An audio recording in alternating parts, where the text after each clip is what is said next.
La mort subite touche à peu près 50 000 à 60 000 personnes par an en France. Toutes ces morts subites ne sont pas liées à des troubles du rythme cardiaque, mais un certain nombre le sont.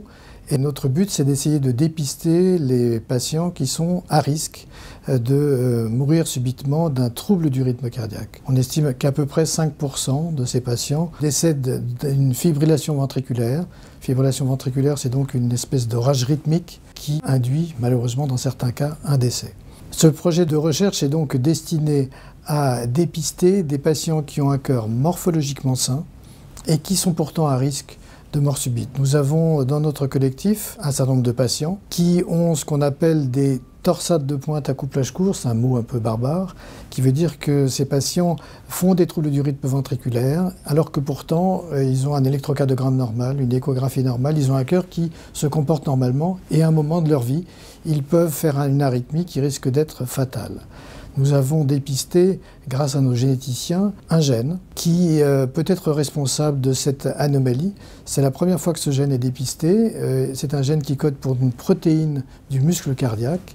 Et nous souhaitons, avec ce projet, confirmer le fait que ce gène est bien impliqué dans cette arythmie cardiaque. Rechercher donc d'autres patients pour voir s'ils possèdent ou non ce gène. Et puis étudier les conséquences de ce gène sur cette protéine cardiaque chez le rat, pour savoir si le rat, qui aurait une protéine mutée, peut faire des troubles du rythme ventriculaire. Ce sont des sujets jeunes.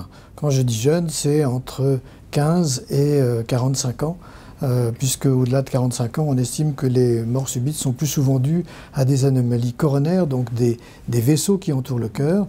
Alors, l'impact sur la santé publique n'est pas très important si l'on considère les sujets que nous étudions, parce que c'est un petit nombre de sujets, mais c'est un projet important car si jamais ce gène est confirmé comme étant un gène pouvant induire des troubles du rythme, ça sera vraiment très nouveau. Ça sera la première fois qu'on démontre qu'un gène qui code pour une protéine donc de la structure du muscle peut participer à des troubles du rythme ventriculaire. Il faut absolument, lorsqu'il y a une mort subite, qu'il y ait une enquête familiale afin de rechercher les sujets qui pourraient être à risque de mort subite. Et c'est justement le but de ces analyses que de rechercher ensuite s'il y a une anomalie chez d'autres membres de la famille, si d'autres membres de la famille pourraient être à risque d'avoir éventuellement une mort subite, alors qu'ils n'ont aucun élément qui permette de le savoir a priori.